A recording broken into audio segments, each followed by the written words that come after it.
Capítulo 29.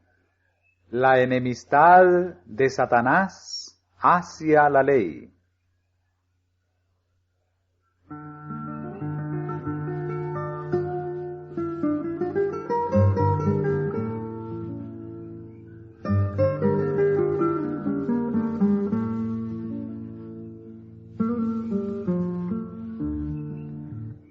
El primer intento por derribar la ley de Dios, hecho entre los inmaculados habitantes del cielo, pareció por algún tiempo coronado de éxito.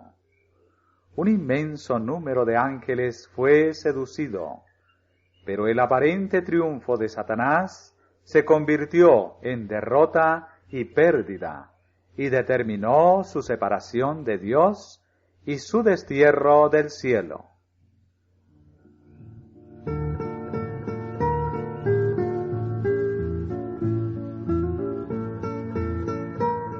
Cuando se renovó el conflicto en la tierra, Satanás volvió a ganar una aparente ventaja. Por la transgresión, el hombre llegó a ser su cautivo, y el reino del hombre cayó en manos del jefe de los rebeldes. Pareció que Satanás tendría libertad para establecer un reino independiente y para desafiar la autoridad de Dios y de su Hijo. Pero el plan de la redención hizo posible que el hombre volviera a la armonía con Dios y a acatar su ley, y que tanto la tierra como el hombre pudieran ser finalmente redimidos del poder del diablo.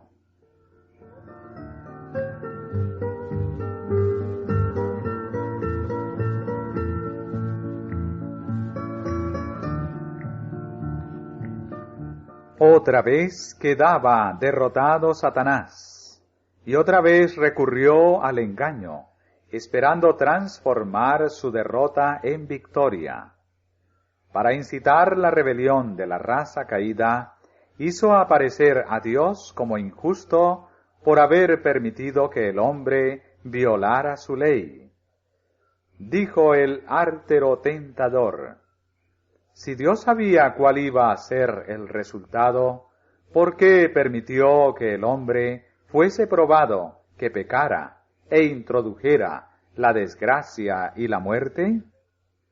Y los hijos de Adán, olvidando la paciencia de misericordia, gracias a la cual se le ha otorgado al hombre otra oportunidad, sin pensar en el tremendo y asombroso sacrificio que su rebelión costaba al Rey del cielo, prestaron oídos al tentador y murmuraron contra el único ser que podría salvarlos del poder de Satanás.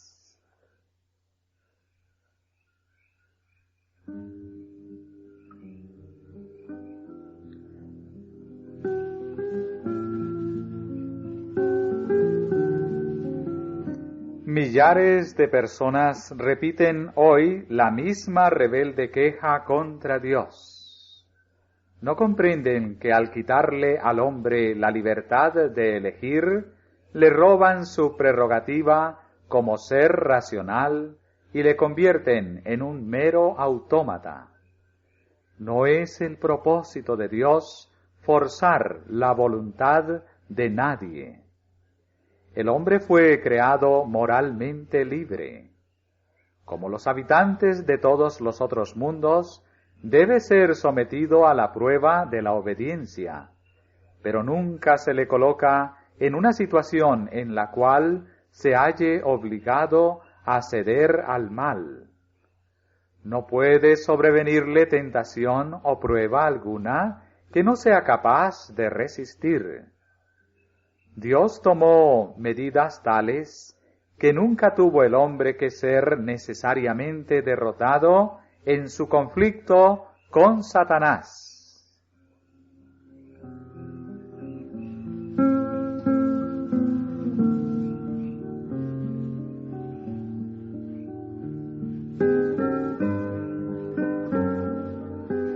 A medida que se multiplicaron los hombres sobre la tierra, casi todo el mundo se alistó en las filas de la rebelión.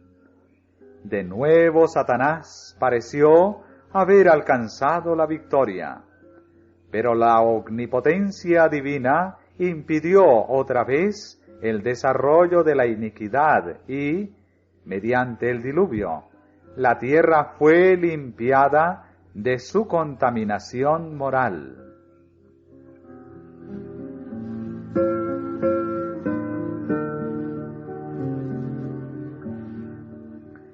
Dice el profeta: porque luego que hay juicios tuyos en la tierra, los moradores del mundo aprenden justicia. Alcanzará piedad el impío, y no aprenderá justicia, y no mirará a la majestad de Jehová. Así ocurrió después del diluvio. Ya libres de los castigos del Señor, los habitantes de la tierra se rebelaron de nuevo contra él. 2 veces el pacto de Dios y sus estatutos fueron desechados por el mundo. Tanto los antediluvianos como los descendientes de Noé rechazaron la autoridad divina. Entonces Dios hizo un pacto con Abraham y apartó para sí un pueblo que debía llegar a ser depositario de su ley.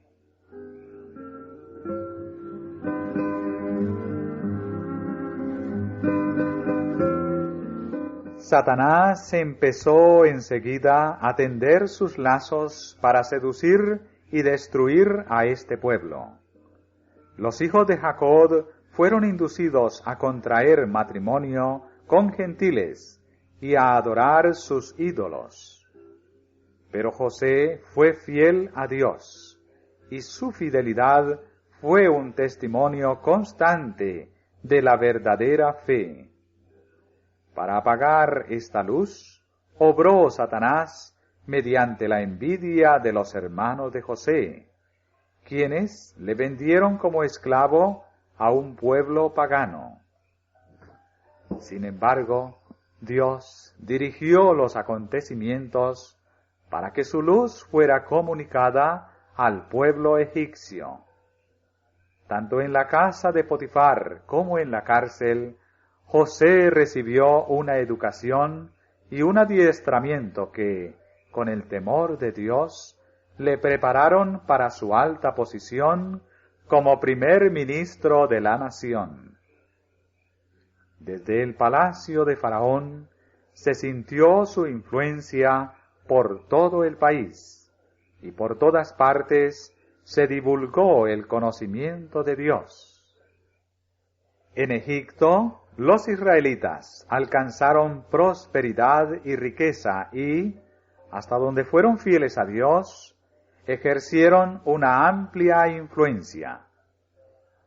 Los sacerdotes idólatras se alarmaron al ver que la nueva religión ganaba favor.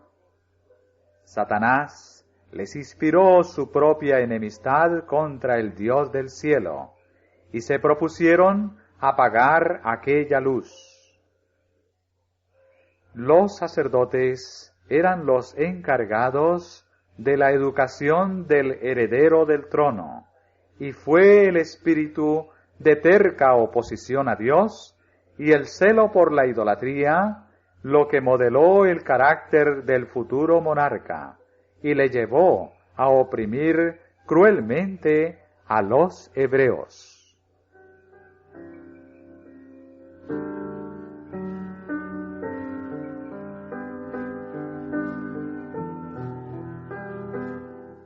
Durante los 40 años que siguieron a la huida de Moisés de la tierra de Egipto, la idolatría pareció haber vencido en la lucha.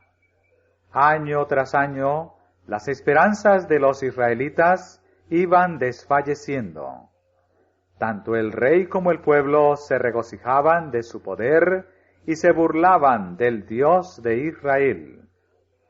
Este espíritu creció hasta llegar a su mayor exaltación en el faraón, a quien enfrentó Moisés.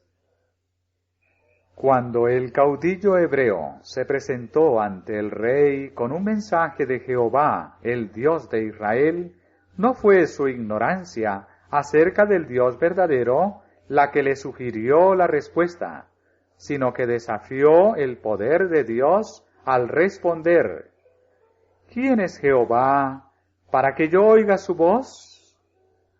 Yo no conozco a Jehová. Desde el principio hasta el fin, la oposición de Faraón al mandato divino no fue resultado de la ignorancia, sino del odio y de un espíritu de desafío.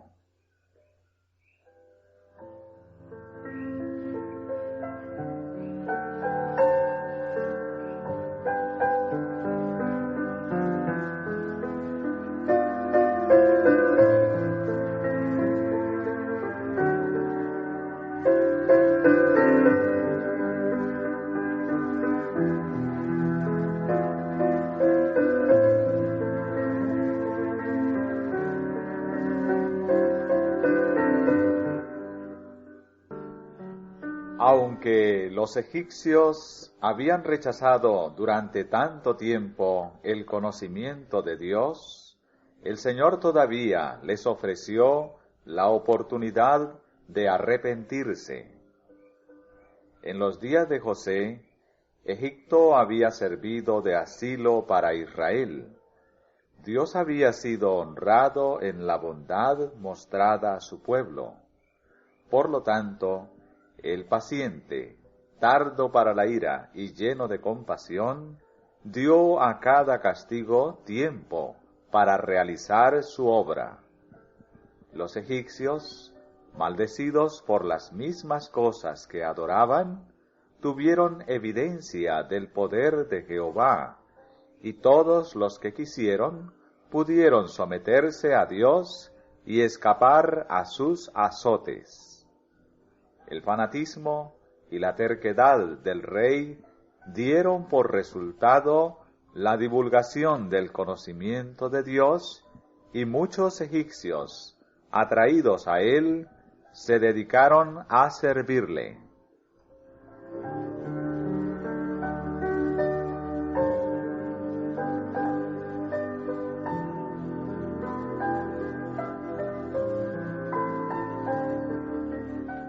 Fue porque los israelitas estaban tan dispuestos a unirse con los paganos y a imitar su idolatría, por lo que Dios les había permitido ir a Egipto, donde la influencia de José era grande y donde las circunstancias eran favorables para permanecer en calidad de pueblo diferente. Allí, además, la burda idolatría de los egipcios y su crueldad y opresión durante la última parte de la estada de los hebreos entre ellos, hubieran debido inspirar en los israelitas odio hacia la idolatría y llevarlos a buscar refugio en el Dios de sus padres. Pero esas mismas circunstancias fueron convertidas por Satanás en instrumento para lograr sus fines, pues ofuscó la mente de los israelitas y los indujo a imitar las costumbres paganas. A causa de la supersticiosa veneración que los egipcios rendían a los animales, no se les permitió a los hebreos que ofrecieran sacrificios. Así sus pensamientos no fueron dirigidos al gran sacrificio por medio de este culto, y su fe se debilitó.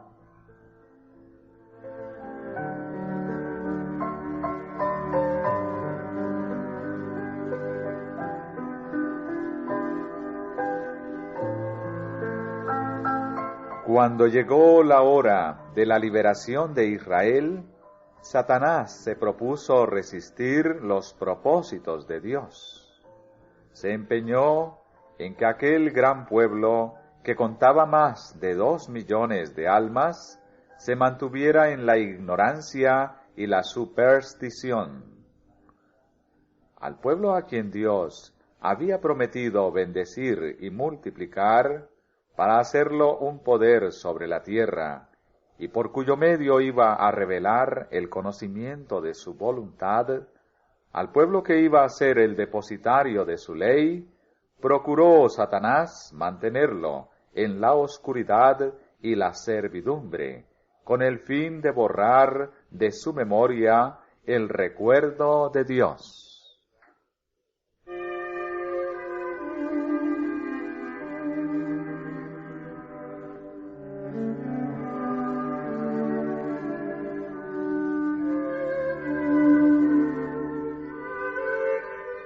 Cuando se hicieron los milagros delante del rey, Satanás estuvo presente para contrarrestar la influencia que podrían ejercer e impedir que Faraón reconociera la soberanía de Dios y que obedeciera su mandato. Satanás obró hasta el límite de su poder para falsificar la obra de Dios y resistir la voluntad divina. Lo único que obtuvo fue preparar el camino para mayores manifestaciones del poder y de la gloria del Señor, y hacer aún más evidente la existencia y soberanía del Dios verdadero y viviente, tanto ante los israelitas como ante todo el pueblo egipcio.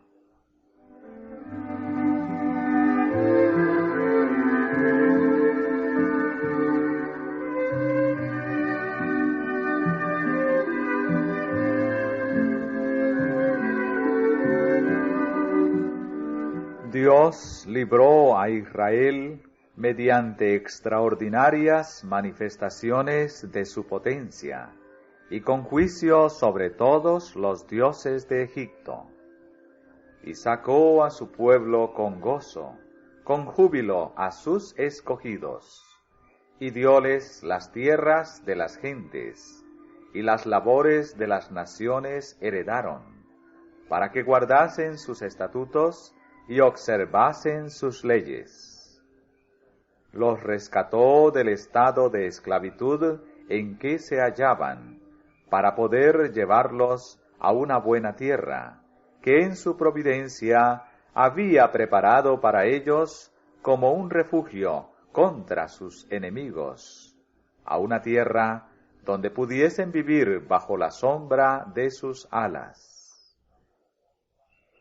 Quería atraerlos a sí mismo, para rodearlos con sus brazos eternos, y les requirió que en retribución a toda su bondad y misericordia hacia ellos, no tuviesen dioses ajenos ante él, el Dios viviente, y que ensalzaran su nombre y lo glorificaran en la tierra.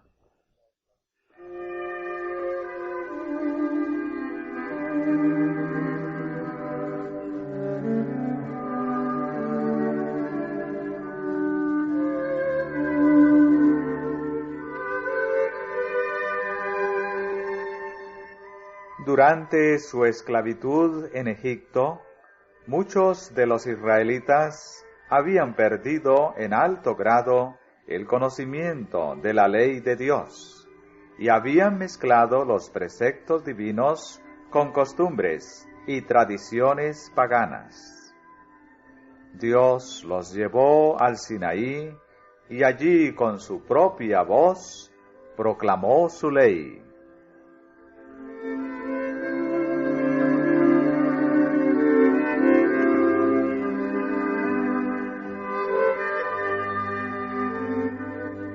Satanás y los ángeles malos asistieron a la escena. Aun mientras Dios proclamaba su ley a su pueblo, Satanás estaba urdiendo proyectos para inducirlo a pecar. Ante el mismo rostro del cielo, quería arrebatar a ese pueblo a quien Dios había elegido.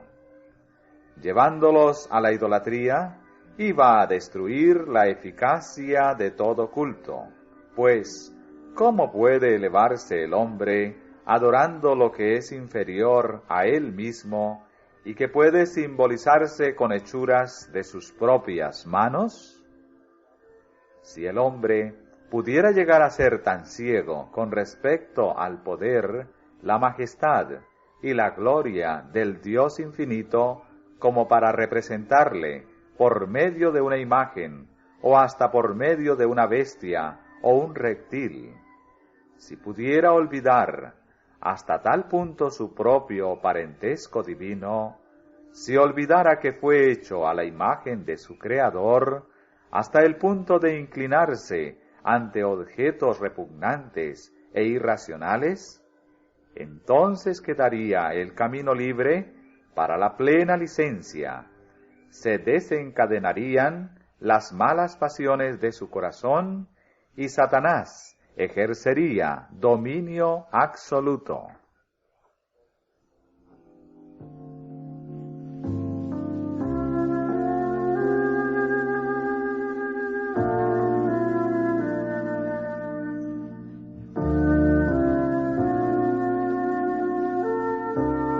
Al pie mismo del Sinaí, empezó Satanás a ejecutar sus planes para derribar la ley de Dios y continuó así la obra que había iniciado en el cielo. Durante los 40 días que Moisés pasó en el monte con Dios, Satanás se ocupó en sembrar la duda, la apostasía y la rebelión. Mientras Dios escribía su ley para entregarla al pueblo de su pacto, los israelitas, negando su lealtad a Jehová, pedían dioses de oro. Cuando Moisés regresó de la solemne presencia de la gloria divina, con los preceptos de la ley, a la cual el pueblo se había comprometido a obedecer, halló a éste en actitud de abierto desafío a los mandamientos de esa ley y adorando una imagen de oro.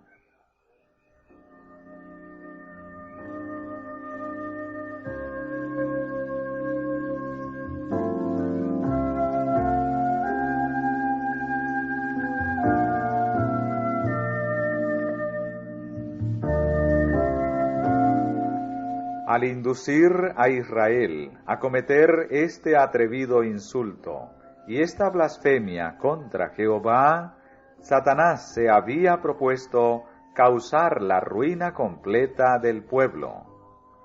Puesto que se habían manifestado tan envilecidos, tan privados de todo entendimiento acerca de los privilegios y bendiciones que Dios les había ofrecido, y tan olvidados de sus repetidas promesas solemnes de lealtad, Satanás creyó que el Señor los repudiaría y los entregaría a la destrucción. Así obtendría el exterminio de la simiente de Abraham, esa simiente prometida que había de preservar el conocimiento del Dios viviente, y mediante la cual había de venir aquel que había de ser la verdadera simiente y que le vencería a él, Satanás.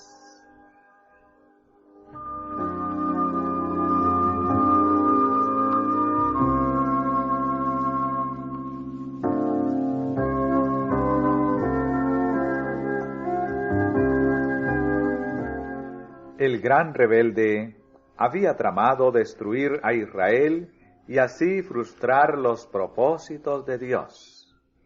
Pero otra vez fue derrotado. A pesar de ser tan pecadores, los israelitas no fueron destruidos, en tanto que los que se habían puesto tercamente del lado de Satanás fueron eliminados. Los humildes y los arrepentidos fueron perdonados bondadosamente. La historia de este pecado iba a destacarse como un testimonio perpetuo de la culpa y el castigo de la idolatría, y de la justicia y longanimidad de Dios.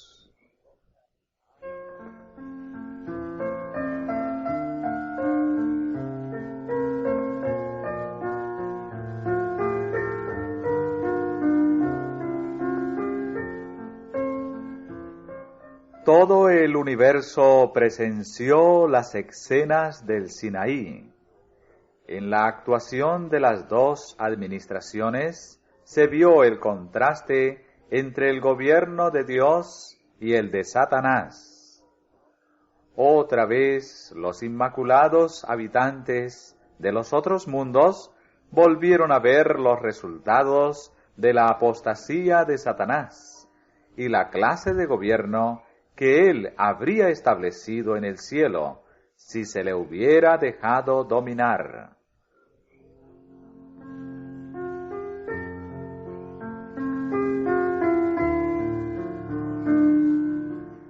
Al hacer que los hombres violaran el segundo mandamiento, Satanás se propuso degradar el concepto que tenían del ser divino.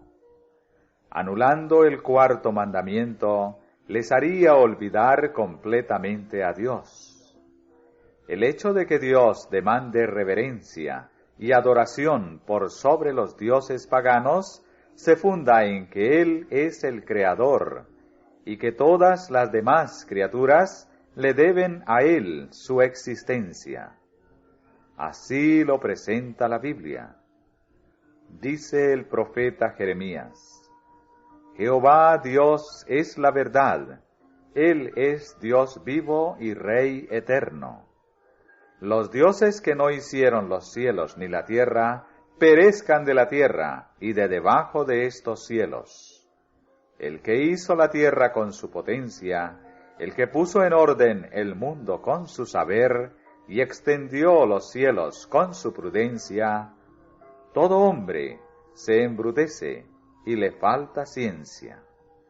Avergüéncese de su vaciadizo todo fundidor, porque mentira es su obra de fundición, y no hay espíritu en ellos. Vanidad son, obras de escarnios. En el tiempo de su visitación perecerán. No es como ellos la suerte de Jacob, porque Él es el hacedor de todo.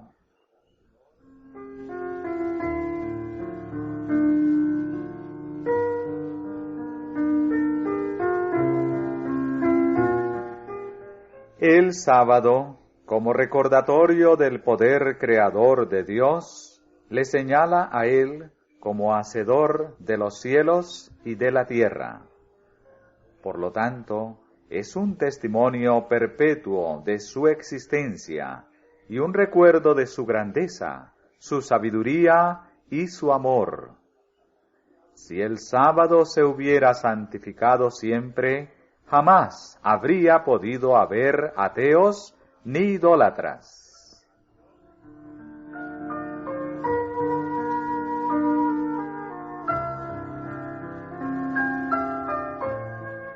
La institución del sábado, que tiene su origen en el Edén, es tan antigua como el mundo mismo. Ese día fue observado por todos los patriarcas desde la creación en adelante. Durante su servidumbre en Egipto, los israelitas fueron obligados por sus amos a violar el sábado y perdieron en gran parte el conocimiento de su santidad. Cuando se proclamó la ley en el Sinaí, las primeras palabras del cuarto mandamiento fueron: acuérdate de santificar el día de sábado, lo cual demuestra que el sábado no se instituyó entonces. Se señala su origen haciéndolo remontar a la creación. Para borrar a Dios de la mente de los hombres, Satanás se propuso derribar este gran monumento recordativo. Si pudiera inducir a los hombres a olvidar a su Creador, ya no harían esfuerzos para resistir el poder del mal, y Satanás estaría seguro de su presa.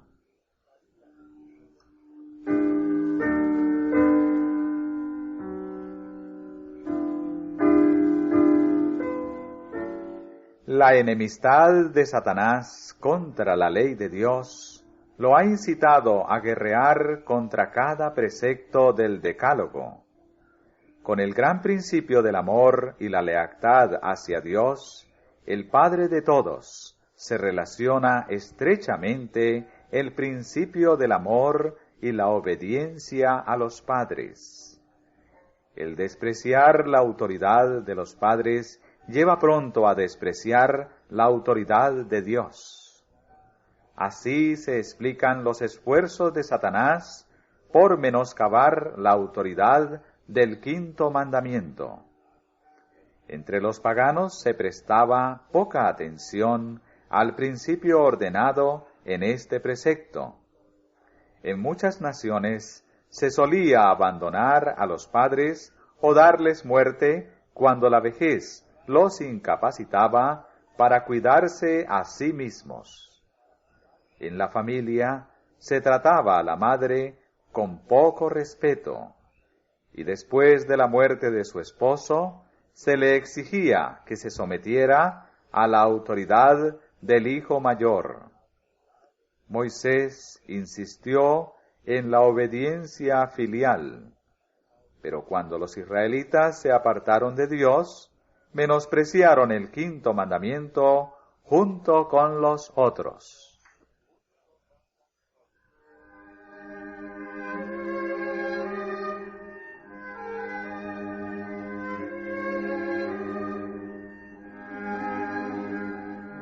Satanás, homicida, ha sido desde el principio, y en cuanto tuvo poder sobre los seres humanos, no sólo los incitó a odiarse y matarse mutuamente, sino también a desafiar atrevidamente la autoridad de Dios, hasta el punto de violar el sexto mandamiento como parte de su religión.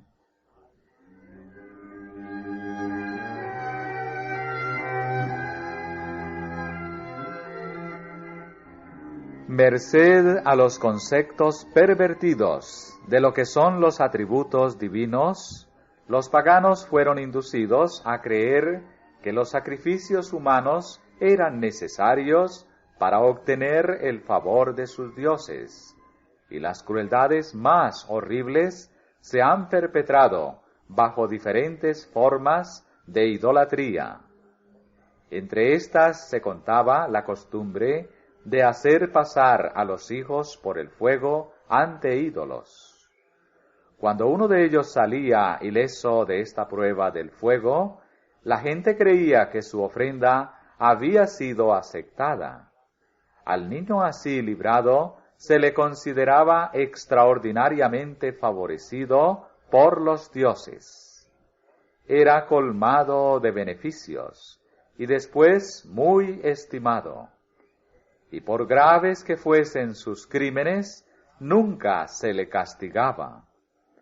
Pero si alguno se quemaba al pasar por el fuego, su suerte estaba decidida. Se creía que la ira de los dioses sólo podía satisfacerse quitando la vida a la víctima, y por consiguiente era ofrecida como sacrificio. En épocas de gran apostasía, estas abominaciones prevalecieron hasta cierto grado aún entre los israelitas.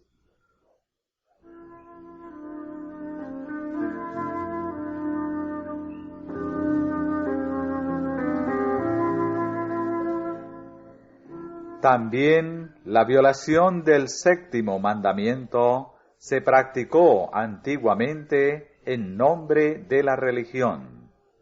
Los ritos más licenciosos y abominables llegaron a formar parte del culto pagano. Hasta los dioses mismos se representaban como impuros y sus adoradores daban rienda suelta a las pasiones bajas. Prevalecían vicios contra la naturaleza, y las fiestas religiosas se caracterizaban por una impureza general y pública.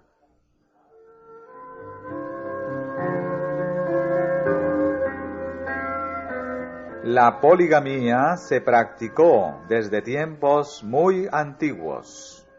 Fue uno de los pecados que trajo la ira de Dios sobre el mundo antediluviano y, sin embargo, después del diluvio, esa práctica volvió a extenderse.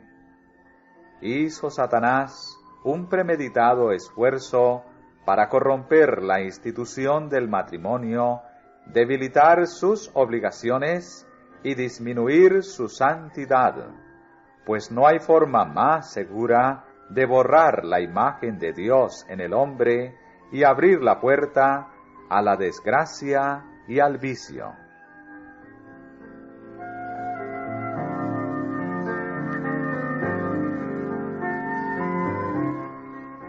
Desde el principio de la gran controversia, se propuso Satanás desfigurar el carácter de Dios y despertar rebelión contra su ley.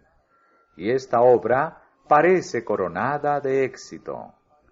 Las multitudes prestan atención a los engaños de Satanás y se vuelven contra Dios. Pero en medio de la obra del mal, los propósitos de Dios progresan con firmeza hacia su realización. Él manifiesta su justicia y benevolencia hacia todos los seres inteligentes creados por Él. A causa de las tentaciones de Satanás, todos los miembros de la raza humana se han convertido en transgresores de la ley divina. Pero en virtud del sacrificio de su Hijo, se abre un camino por el cual pueden regresar a Dios. Por medio de la gracia de Cristo, pueden llegar a ser capaces de obedecer la ley del Padre.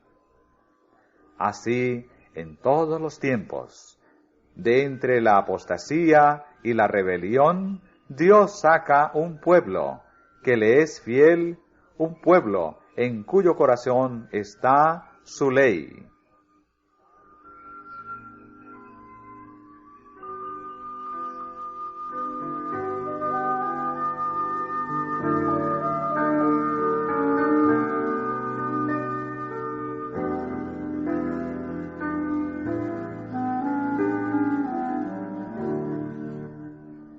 Satanás sedujo a los ángeles mediante el engaño.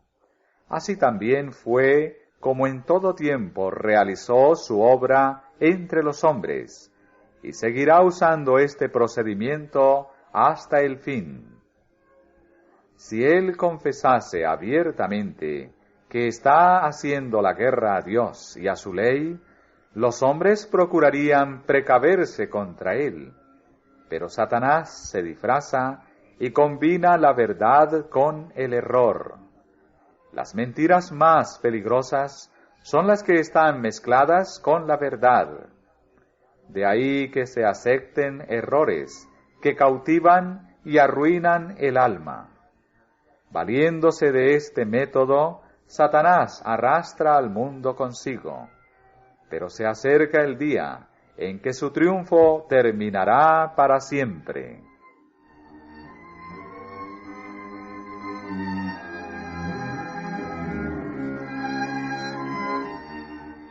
El proceder de Dios respecto a la rebelión desenmascarará completamente la obra que durante tanto tiempo se ha hecho en forma oculta. Los resultados del dominio de Satanás y del rechazamiento de los estatutos divinos quedarán revelados a la vista de todos los seres racionales. La ley de Dios está plenamente vindicada. Se verá que todos los actos de Dios tuvieron por fin el bien eterno de su pueblo y de todos los mundos creados. Satanás mismo, en presencia del universo, confesará la justicia del gobierno de Dios y la rectitud de su ley.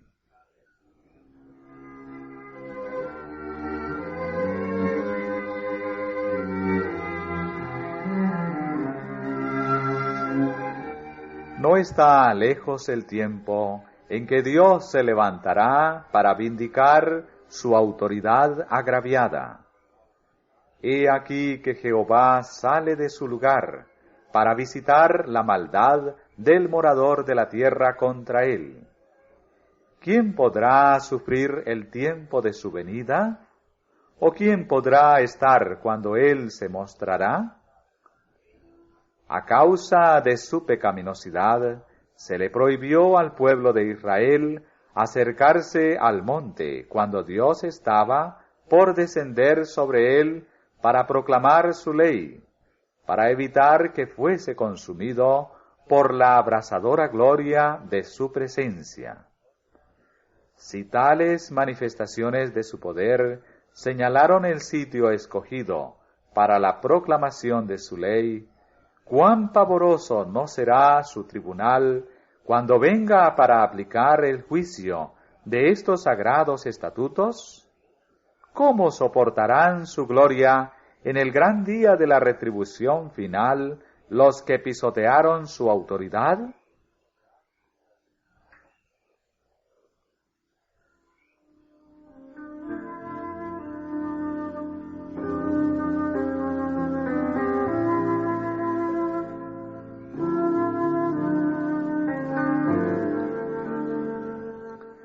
Los terrores del Sinaí debían darle al pueblo una idea de las escenas del juicio. El sonido de una trompeta llamó a Israel a presentarse ante Dios. La voz del arcángel y la trompeta de Dios llamarán a la presencia del juez de todos los confines de la tierra, tanto a los vivos como a los muertos. El Padre y el Hijo, asistidos por una multitud de ángeles, estaban presentes en el monte. En el gran día del juicio, Cristo vendrá en la gloria de su Padre con sus ángeles. Entonces se sentará sobre el trono de su gloria, y serán reunidas delante de él todas las gentes.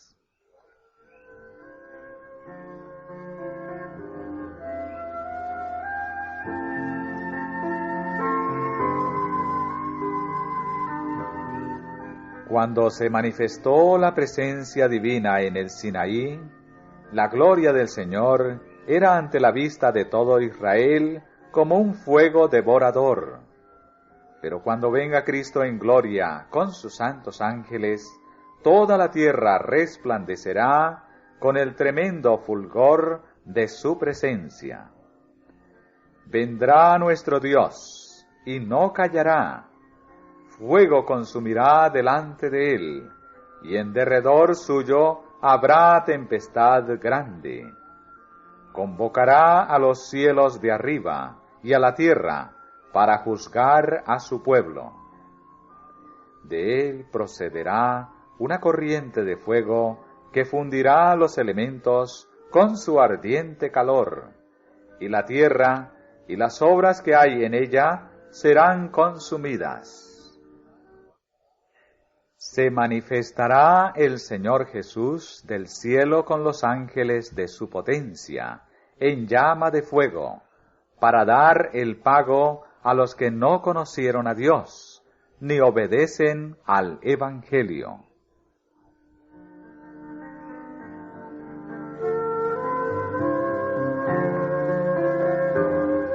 Nunca, desde que se creó al hombre, se había presenciado semejante manifestación del poder divino como cuando se proclamó la ley desde el Sinaí.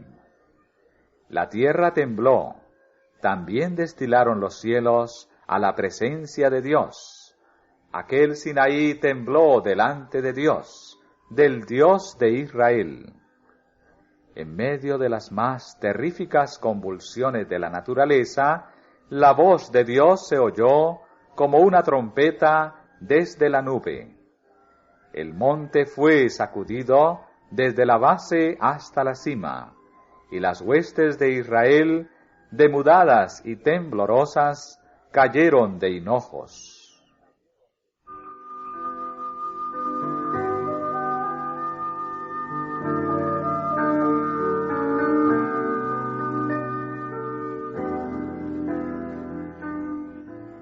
Aquel cuya voz hizo entonces temblar la tierra, ha declarado: aún una vez, y yo conmoveré no solamente la tierra, mas aún el cielo.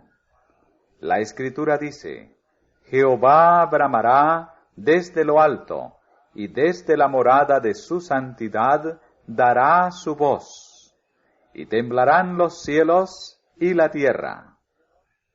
En aquel gran día que se acerca, el cielo mismo se apartará como un libro que es envuelto, y todo monte y toda isla se moverán de su sitio. Temblará la tierra vacilando como un borracho, y será removida como una choza, y agravaráse sobre ella su pecado, y caerá, nunca más se levantará.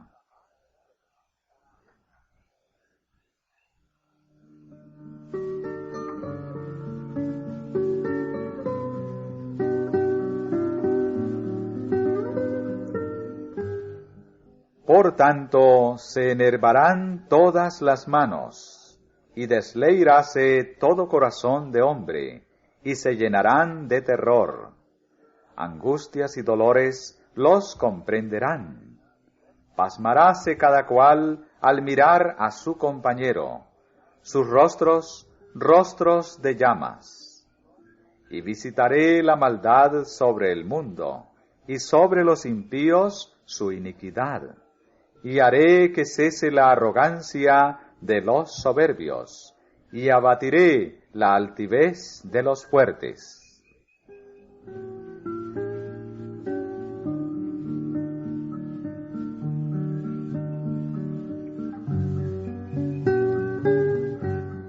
Cuando Moisés regresó de su encuentro con la divina presencia en el monte, donde había recibido las tablas del testimonio, el culpable Israel no pudo soportar la luz que glorificaba su semblante. ¿Cuánto menos podrán los transgresores mirar al Hijo de Dios cuando aparezca en la gloria de su Padre, rodeado de todas las huestes celestiales, para ejecutar el juicio sobre los transgresores de su ley y sobre los que rechazan su sacrificio expiatorio? Los que menospreciaron la ley de Dios y pisotearon bajo sus pies la sangre de Cristo, los reyes de la tierra y los príncipes y los ricos y los capitanes y los fuertes, se esconderán en las cuevas, entre las peñas de los montes, y dirán a los montes y a las rocas: caed sobre nosotros, y escondednos de la cara de aquel que está sentado sobre el trono y de la ira del Cordero, porque el gran día de su ira es venido, ¿y quién podrá estar firme? En aquel día arrojará el hombre a los topos y murciélagos sus ídolos de plata y sus ídolos de oro, y se entrarán en las hendiduras de las rocas y en las cavernas de las peñas, por la presencia formidable de Jehová y por el resplandor de su majestad, cuando se levantare para herir la tierra.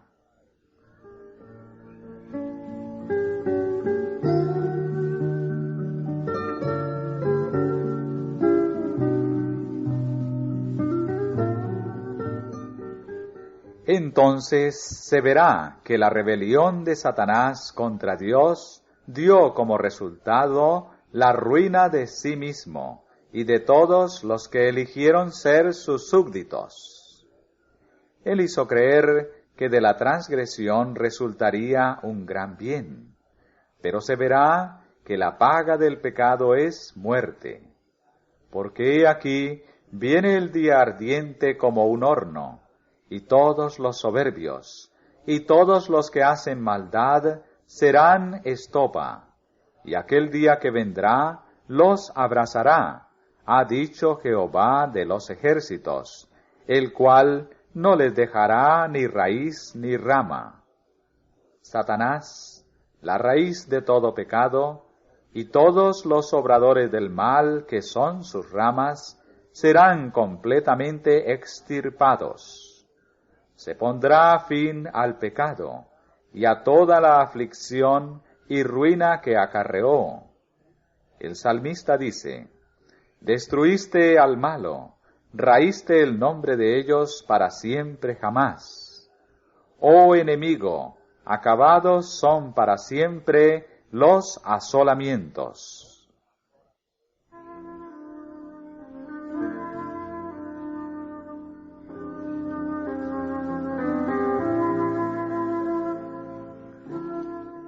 Pero en medio de la tempestad de los castigos divinos, los hijos de Dios no tendrán ningún motivo para temer.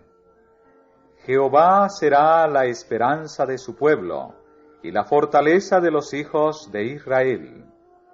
El día que traerá terror y destrucción para los transgresores de la ley de Dios, para los obedientes significará gozo inefable y glorificado.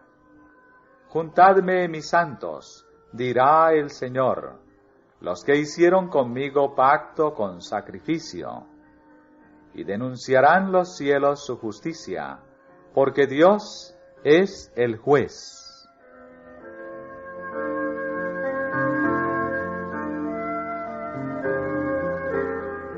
Entonces os tornaréis y echaréis de ver la diferencia entre el justo y el malo, entre el que sirve a Dios y el que no le sirve.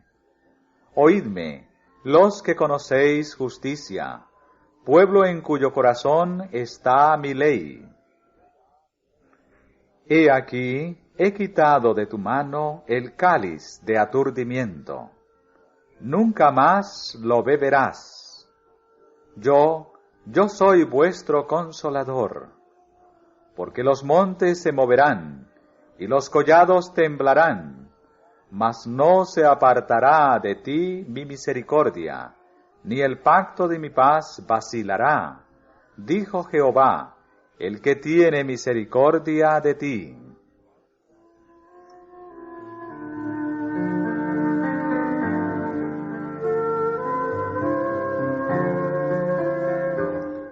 El gran plan de la redención dará por resultado el completo restablecimiento del favor de Dios para el mundo.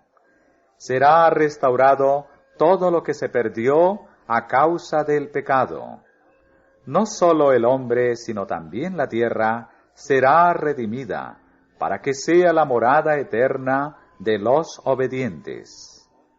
Durante 6,000 años, Satanás luchó por mantener la posesión de la tierra, pero se cumplirá el propósito original de Dios al crearla.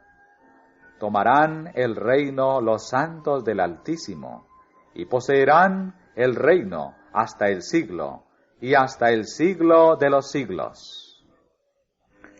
Desde el nacimiento del sol hasta donde se pone, sea alabado el nombre de Jehová. En aquel día Jehová será uno, y uno su nombre, y Jehová será rey sobre toda la tierra.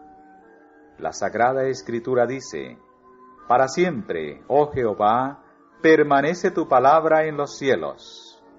Fieles son todos tus mandamientos, afirmados por siglo de siglo. Los sagrados estatutos que Satanás ha odiado y ha tratado de destruir, serán honrados en todo el universo inmaculado.